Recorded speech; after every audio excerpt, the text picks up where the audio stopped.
So Vidyamala, I think it might be fair to say that you've had a very interesting relationship with your own body, in addition to the body, in air quotes. Maybe we could start with your relationship to your body and maybe introduce us a little bit to your own body's story. Okay, yeah, thank you. Well, it's a long body story because I'm now 60, so that's many years. And when I was a child and a teenager, I just took my body for granted. I had a healthy body, I had a very fit body, I was an athlete, and I really enjoyed my body without really any awareness that I was enjoying my body. It just was the way it was. But I think that's it's quite significant because I have a kind of memory of being embodied in a way that felt easeful and enjoyable.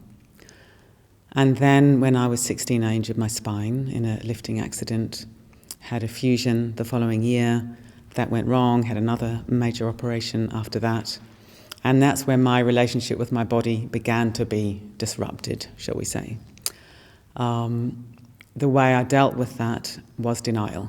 So effectively I split off from my body, or I often almost act this out. It's a bit like, this is a whole human being, and I kind of just shunted myself slightly sideways and tried to have a life over here, ignoring my body. Yeah, and I'm quite a willful character, so I managed to keep that up for quite a long time. But looking back, there was so much tension. To actually dislodge yourself from your very own body requires an enormous amount of emotional tension, mental tension, and physical tension. It's will, it's living purely by willpower. There's no ease. I was in a car accident when I was 23, fractured another part of my spine, and again kept on trying to pretend it hadn't happened. I was working as a film editor at the time. Perfect job for somebody who's in denial of their body, because I could go into my head. I was working 60 hours a week, so I was running away from my body. But of course, we can't escape the body, can we? Here it is. It's part of us. When I was 25, I had a big crisis. Physically, I was completely exhausted, which is what happens, if you're running, eventually you crash.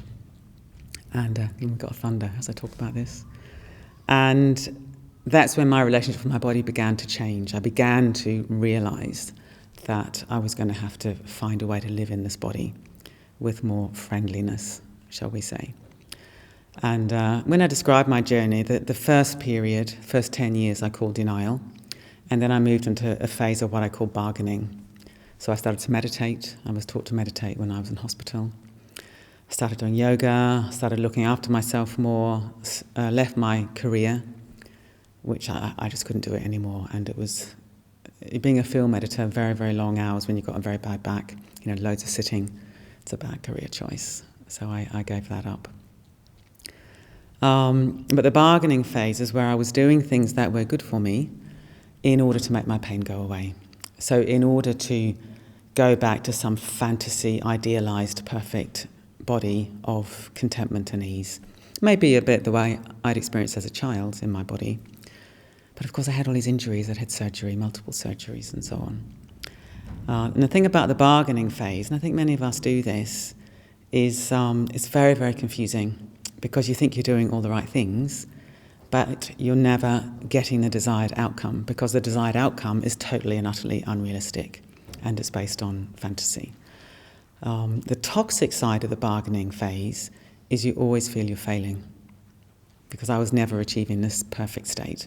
In fact, I wanted more than a perfect body. I wanted to be a completely perfect human being, I think, during that phase. And of course, I had my mind and my emotions and my habits and all this pain in my body. So I did that for 10 years. Then I had another crisis. I was living in the UK by this point. Having grown up in New Zealand. And after this crisis, I really did have a dark night of the soul. I had a period, I didn't recognize it as depression, but I would say it was depression.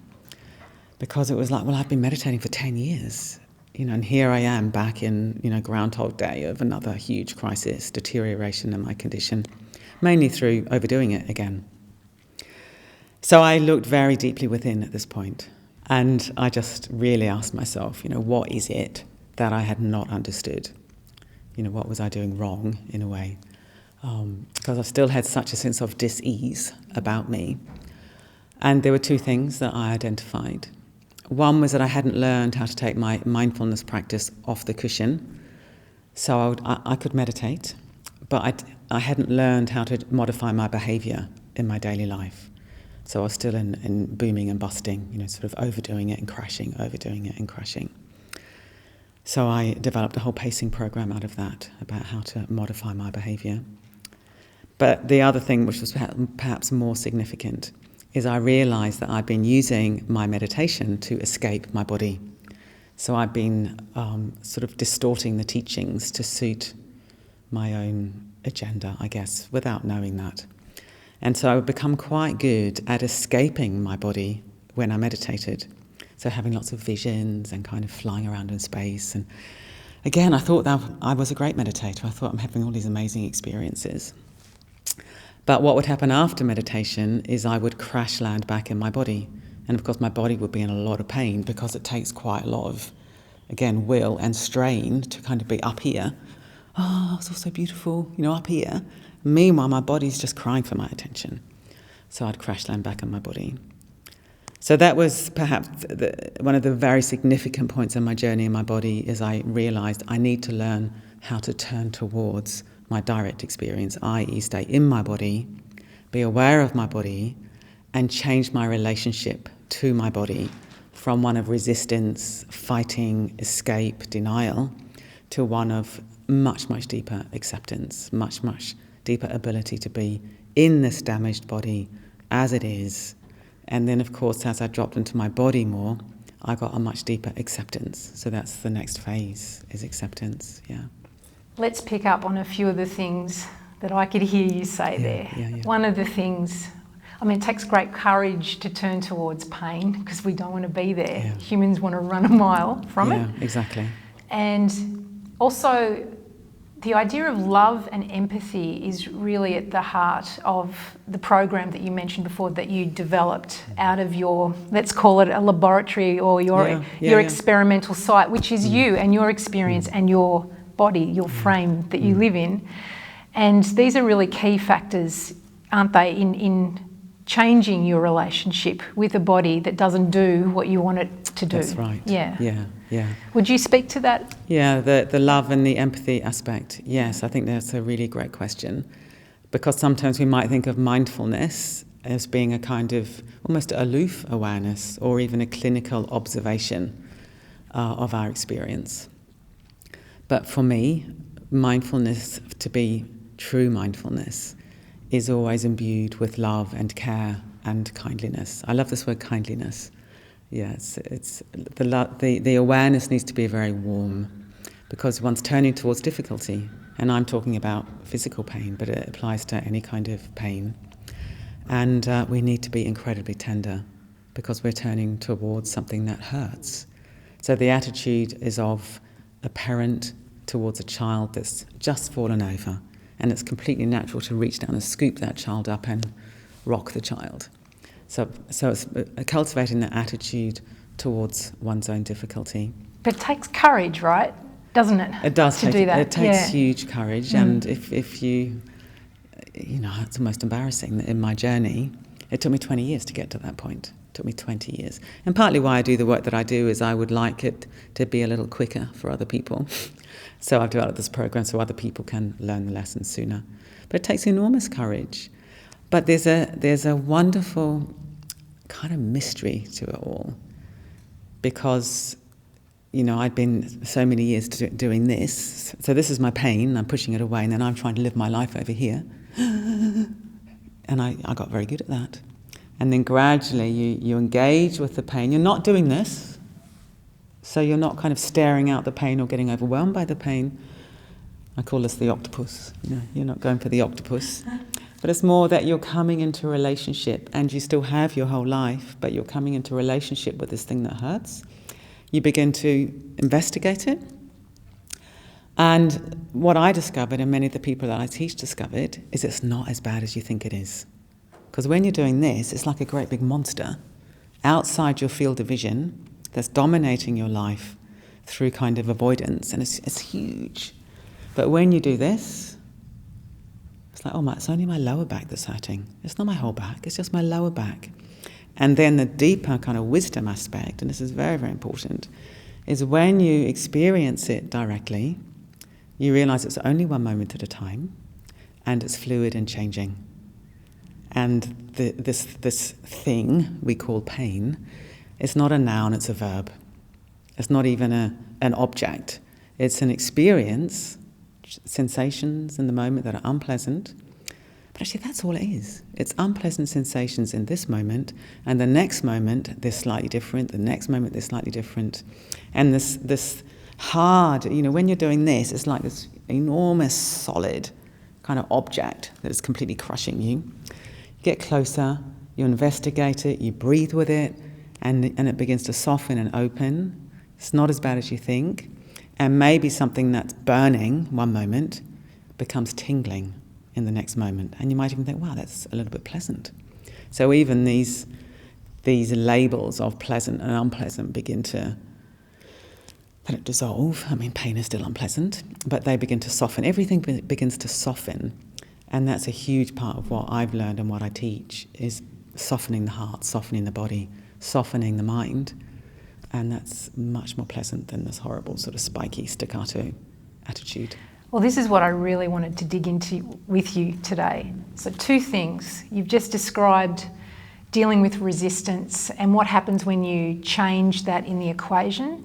But I remember hearing for the very first time, watching you on a Skype interview, and you just sort of said it and then kept going. But I was like paused in that moment. You said pain is a process. That was revelatory to me. Oh, wasn't it? Pain is a process. Yeah. I mean, I guess what I've been saying when I say it's not a noun, it's a verb that suggests that it's process. And it's interesting that for you that was a revelation, because of course it is absolutely revolutionary to see it like that. And for me it's become such a sort of central part of my practice that maybe I've forgotten just how enormous that is, that shift is. Pain as a process, the arising and the passing. And one of the models that I use, and it's from a Buddhist text called the Salatha Sutta, or the story of the 2 arrows, is that pain is as if we've been pierced by an arrow.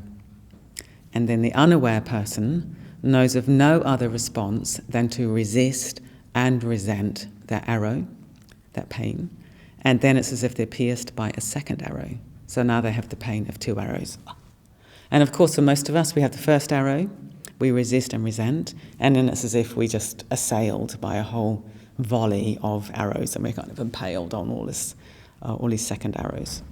And the model that we use is primary and secondary suffering at Breathworks. So the first arrow is primary suffering, and that's the basic sensations. So for me right now, I've got unpleasant sensations in my lower back, in my legs, and in my feet. I come closer to that. I soften, I breathe, they're changing. But that's a given in the moment. I can't change that right now. Here it is, moment by moment.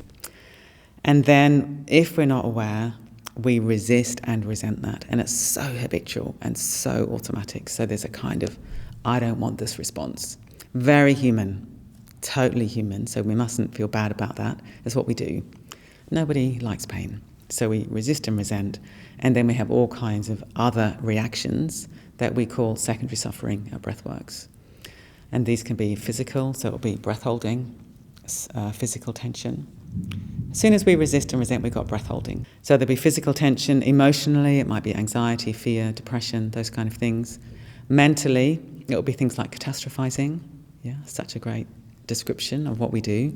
Like, oh my God, it's awful, it's going to go on forever, I can't stand it, I've had it forever, it's not fair, why me, poor me, I can't bear it.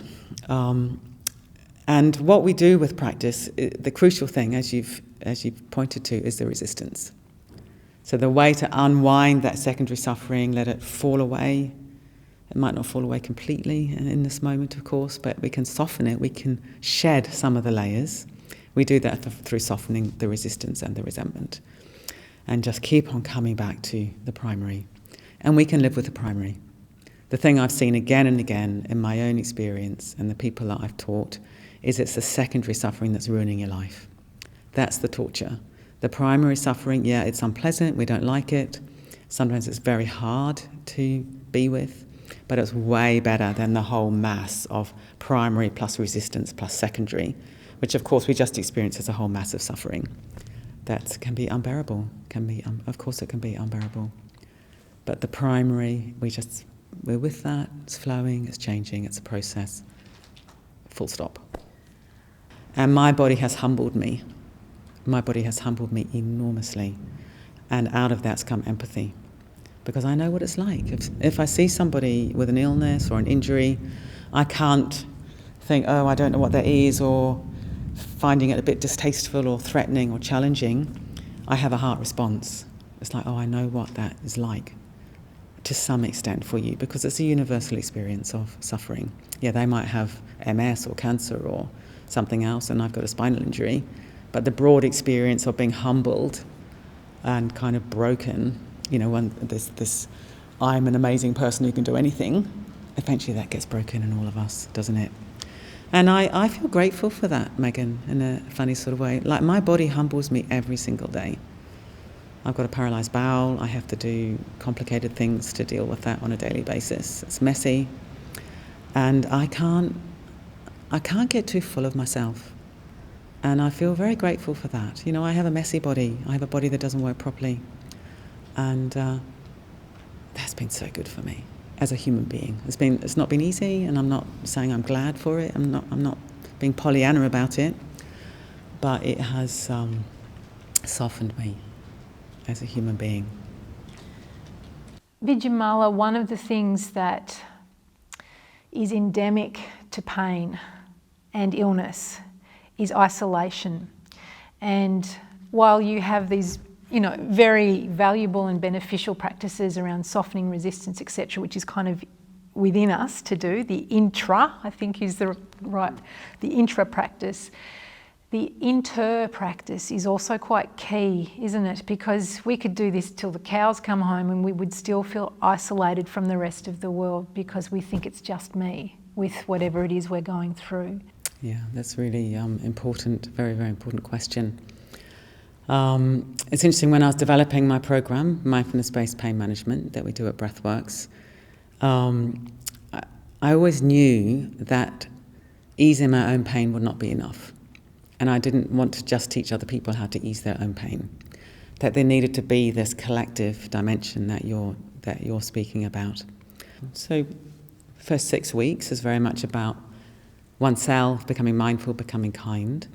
But then we've got a connection practice. And that's where you use your own experience as an imaginative point of empathy.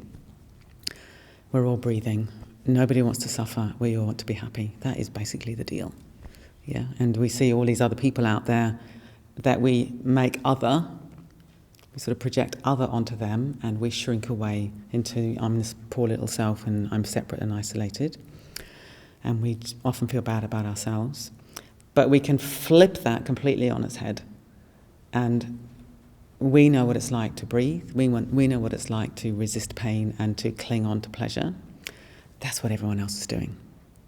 All the stories of our lives are basically based on those twin poles of trying to avoid pain and trying to cling on to pleasure. So we do a practice around that, cultivating this imaginative identification with others, and it does change people's relationships. They come back and report that their family say they're different, because it's changing the inner orientation from one of shrinking away to one of connection. And for me, it's probably the most important part of the program. And that's deeply transformative for people, very much based on loving kindness practices from the Buddhist tradition, which is where I learnt it. And there's interesting science around this, that actual isolation is less damaging than imagined isolation in terms of one's health. Yeah? So isolation is very damaging for one's health. It's more damaging than smoking 15 cigarettes a day. So feeling isolated. So you could have somebody in isolation after a stem cell transplant doing the connection meditation practice or loving kindness meditation practice, and that will be more beneficial for their health than somebody who's actually very connected but feels isolated. And that's a very optimistic message. It's an incredibly optimistic message. It's kind of half the world now, right? Yeah, exactly. But through doing these connection practices and reorienting our kind of default setting from isolation to imagined connection, that's really good for our health. It's cardioprotective. There's some evidence that lengthens the telomeres on the DNA. Yeah, because we are wired for connection. This is also very interesting. From an evolutionary point of view, the human beings or our ancestors that survived were those that learned to cooperate with one another. The Lone Rangers died out because we're quite vulnerable creatures. So it's in our DNA to connect, which I think is really worth considering. So when we do connect, it's like the body is grateful for that on a really sort of cellular level. But so many people in the modern world, we feel mentally and emotionally isolated. But it's, from a wisdom point of view, that is mind created. And we can create a different kind of mind that defaults to connection. And that's a huge part of my teachings and my approach. It's at the heart of everything. Imagine what it would be like to default to connection. So it's a bit like having an inner orientation, as for me, so for all. So whatever we experience, we can immediately think someone else is experiencing this. Someone else is experiencing this. Someone else is experiencing this, rather than I'm the only one. I think the body is a really interesting connector too. I mean, you were saying we all want to be happy, we don't want to suffer. But what other sort of more obvious, emblematic product, for want of a better word, is there than the body? We all share bodies. That's too. Right. That's right. Yeah, definitely. And I think you've touched on something really important there. If we look around, even those of you who are watching this, look around the room, we can see the shared suffering. Like 1 in 5 people in the developed world, wow, thunder. 1 in 5 people live with chronic pain. And chronic pain is pain that you've had daily for at least 3 months. Something like 1 in 3 live with a long-term health condition. So I don't know how many people are in the room that you're watching, but there'll be a lot of people who are living with some kind of difficulty. And for some reason, the way we tend to look at other is we project some kind of idealized perfection onto them. So a lot of pain and illness is invisible. So we don't tend to think this person's suffering as well. We tend to think, well, it's fine for them. They haven't got what I've got. But we can learn to look more deeply, and then you can see it in one another. You can, you can see in the eyes, in the face. We wear our lives on our bodies, and it can be very, very beautiful just to see the human story in our shared human beings. And I think the media doesn't help because we have all these idealised, airbrushed figures, and somehow we've learned that's the way we want to be. Well, nobody's like that. So if we can look more deeply, we actually do see the shared human experience in one another. And I think that can help to unwind this habit of, what happens for many people with health conditions and bodies that don't work is we feel we failed. Somehow we're not being a human being very well. And we project everyone else is doing it perfectly. No, guess what? Nobody's doing it perfectly. So Vidyamala, you make the distinction between healing and cure. Could you please speak to that? I think it's a really, really important point. For many, many years, I equated healing with my spine being miraculously cured, unfused, as it was before my injuries. And therefore I felt I was never healing.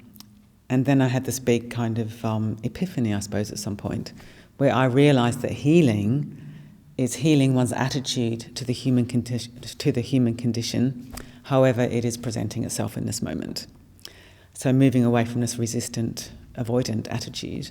So one can have very, very deep healing, even if one's very, very ill. If you've got an incurable disease, you can heal into death. Yeah. So healing is healing one's attitude to the human condition, how it's presenting itself. It's not some sort of miraculous curing of one's condition. That might happen, of course. I'm not saying that wouldn't happen. But for me, it was very, very liberating when I understood healing in that much deeper way. Otherwise, as I said earlier, I always felt I was failing because I wasn't being cured. But over the 30 years, 40 years I've been doing this work, there's been a huge healing. And I've still got my disability and I've still got my pain. So healing is possible for anybody, no matter what they're experiencing. One of the things I learned actually from you as not just a meditator myself, but as a mindfulness meditation teacher, is to not take for granted how people's bodies are, because we can, as teachers, we can say, okay, put your attention here, put your attention there. And actually, if you're not chronic illness and or pain informed, that could be an issue with students. You might be sort of cutting them out of their willingness to go there, to turn towards. There's so much work now done around trauma-informed meditation and mindfulness. I think possibly we could up the ante with chronic illness and pain-informed. And that's what I'm very grateful to you for, what shall I say, opening my ears and eyes and heart around that. Have you got anything to say around that? Well, there's this lovely saying that I often sort of hold close to my heart, which is that mindfulness is caught, not taught. Yeah. So the teacher embodying an attitude is often what the students will learn, perhaps more than the words. Yeah. And I think that perhaps the most important thing is to be authentic, to be human, and to always be invitational. To say language like as best you can. And I never talk about the body or parts of the body in a kind of factual way, like toe. I'd always say something like inviting your awareness down to inhabit your toe as best you can. And that's very different from, feel your toe, because if someone can't feel their toe, they're going to feel they've failed. So it's always sort of soft, quite soft language. Well, I don't know if soft is the right word. I also like the warrior attitude of mindfulness and compassion. It's a really courageous thing we're doing. It's not kind of sentimental. But always teaching, as you're saying, with the understanding that someone might not be able to feel their toe. But it's interesting, even if you can't feel your toe, somehow coming into a relationship with your toe is important to move towards wholeness. Oh, I also think, and I found this so surprising in my own life and people we teach, is that the outcome of this approach to mindfulness is lightheartedness and good humour. I mean, who'd have thought? The invitation is to turn towards your difficulty. That's what I had to learn to do. I had 20 years of running, and then I had to find the courage to, okay, let's experience this body and let's see what's happening in there. And yeah, it's been very, very hard at times. I don't want to in any way minimise that. But that, I have a good time these days. I have a lot of laughter in my life. I hold everything more lightly. So it's quite paradoxical, this whole work that we're doing. So you're turning towards the dark places and you end up holding everything more lightly. I love that. I don't understand it really, but I like the fruits. When we began talking about doing this interview, you wrote to me, it's such a paradox to come fully into the body and also to let go of attachment to the body as a thing. Could you explain that a little further? Yeah, and that just popped into my mind when I was writing to you some weeks ago, and it's all just such an awesome mystery. So what we're doing, a lot of what I've talked about is this journey of coming back home into the body when we're avoiding it, escaping it, tensing against it, learning how to come home, and it is our home. It's a very strange Western concept that the mind and the body are separate. They're all part of a continuum, is how I see it, the body and the mind. And yet, in a lot of the wisdom teachings, we have the idea of non-attachment. And so again, one, if you take it literally, you can think, I shouldn't be attached to my body, therefore I shouldn't be in my body. I should be somehow rejecting my body. And in some traditions you get strong ascetic practices, that kind of thing. But the way I understand it is we're resting really, really deeply in the body, and as we drop more and more deeply inside, we start resting inside this idea of body as process, of flow. Everything's arising and passing. There's the breath, sensations, thoughts, emotions, everything is just coming and going and coming and going and coming and going. And when we really drop inside that, we realize the body as a thing doesn't even exist. There is no such thing as the body as a thing, so how could we be attached to it? Because as soon as we're resting in this more fluid and open dimension, there isn't attachment, because attachment is, it's grasping. So we're letting go of the grasping, we're resting inside, everything's coming and going. So we're deeply in body as experience, body as process, but not body as thing. And when we have that experience of deep embodiment and flow, it's so beautiful. Even if I'm in pain, there's, how do I describe it? There's a sort of exquisite quality of present moment ease, even if some of those sensations are unpleasant. And I think the real key is, sometimes I do it as a gesture with the hand. Is the hand pushing away or is it grasping? And both of those are tense. Or is it clinging onto the past or reaching for the forward, reaching for the future? Whereas if we're present, it's very, very sort of, the hands are open and soft.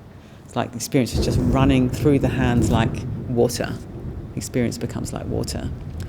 So we are coming very deeply into what we think of as body, but let's call it embodiment or embodying, and we're not attached to body as a kind of mind-created idea of something fixed and solid, because that's what causes us suffering.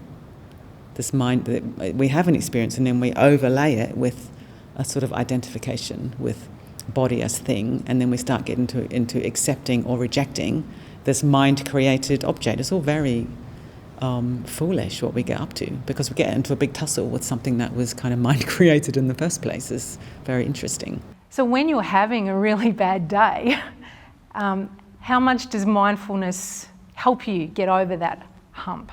Because I guess a lot of people, when they're feeling their pain very severely, may go, oh my God, it's the last thing I need to sit down and meditate, or lie down and meditate.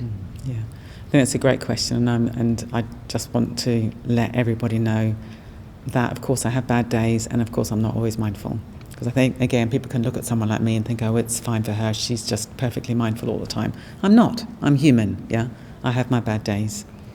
But I think what I've got better and better at is catching the reactivity earlier.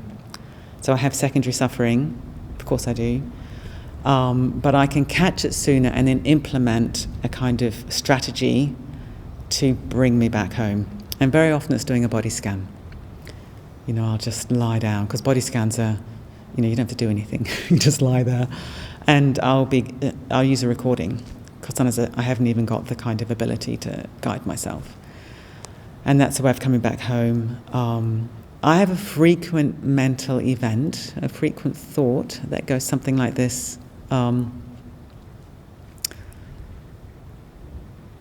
It's all too much, I can't cope. It's quite interesting. I catch that almost as a kind of a bit of a mantra on a bad day. It's all too much, I can't bear it, I can't cope. Something like that, it's all too much, I can't cope. And I notice this kind of closing down when I have that thought. So I'm getting better and better at catching that thought. And of course the main thing is not to judge it, not to think, well, that's not a very mindful thought. You call yourself a mindfulness teacher, you're still having thoughts like that. But I think, God, I bet everybody has those thoughts, And the main thing is to be aware of it. It's all too much, I can't cope. And I think, that's, in a way, it becomes a sign when I start having those thoughts that I need to do something. Stop, maybe have a cup of tea, something to eat, have a lie down, go for a swim, do something. So maybe it goes back to my story that one of the things I really had to learn was how to take mindfulness into my whole life rather than just my meditation practice. Because in those moments, I very rarely meditate, to be honest. That's too hard. It's too hard just to sit down and be with my mind and my body.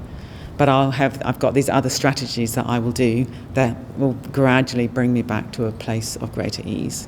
And actually something I'd also like to talk to in terms of this interview is the place of medication and other kind of medical aids. Because I think one of the wrong views can be that if one's mindful, that's all you need and you shouldn't need to take any drugs of any sort. But I take some medication. I take minimal medication. The way I orient it is I take enough medication so that I can work with my mind. Because if my pain's really, really bad, you can't work with your mind. It's too difficult. So I want to just say this to humanize it. That's fine. It's not like you're a bad mindfulness person if you have to use some medication. But I take way, way less medication than I used to, and way, way less than a medic would expect somebody with my condition to take. So I just want to say that when we're having our bad days, there will be other things we also call on, as well as mindfulness, to take the edge off it in order to then be able to work with our minds. So one of the things that I hear you say, and I've read a lot in your books, is this journey to wholeness with your body and with pain and with illness. And looking at the Western paradigm of how we deal with medicalising, institutionalising, hospitalising pain, chronic illness, what would you like to see happen? I don't want to say in the future, I'm going to say now. What could we do? How could we revolutionise things now? How could we make it different, better? Yeah. I think the Western model tends to be sort of patient as passive recipient of care from an external agent. And of course, if you need surgery or something, it needs to be like that. But there are a lot of chronic conditions in our society these days. When I first started doing this work back in about 2000, most of the NHS budget was spent on acute medical conditions, and now 70% of the NHS budget is spent on chronic health conditions. So we've got an explosion of diabetes, arthritis, heart disease, chronic pain, all these kind of conditions, many of which are lifestyle related, of course. We have an ageing population. And this kind of paradigm of passive patient expert out there, that doesn't work very well for chronic conditions. Like Western medicine actually isn't great with chronic conditions. So this idea of patient as for patients to get agency around their own care, I think that's very, very important. I think it's coming. There's more and more what we call self-management programs. That's what I see I'm doing with mindfulness-based pain management. I'm giving people the skills to help themselves. Really empowering. It's very attractive to the Western medical system because it's much, much cheaper than having people turning up for appointments again and again and again, getting drugs that don't work, you get more drugs. That's a sapping dynamic for the patient, and it's a sapping dynamic for the healthcare professional. So this idea of agency and self-management, I think, is really, really important. Also the idea that the mind is a very important aspect of being alive. And my dream is to have a world where training the mind is seen as being as important as training the body. And that's what we're doing with mindfulness. I think actually we are starting to move in that direction. I wouldn't be surprised in 50, 100 years then if mind training, this awareness that we have awareness, and that we can train that to work with the body and work with our health conditions rather than fighting it. I mean, it's so blindingly obvious that needs to happen. And we're starting to see meditation in schools, all that kind of stuff. So it's been an enormous shift even in the 20 years that I've been doing this work. So, I feel quite optimistic. I think we're already seeing paradigm shifts for sure. And, our programs are used in the NHS in the UK in some places. Way less stigma around mental health in the world today. And Wouldn't it be amazing if having a fit, strong mind was seen to be something that children aspire to? You know, being an Olympic athlete of the mind, why not? That would be an amazing thing if that was coming into our culture. And I think it can.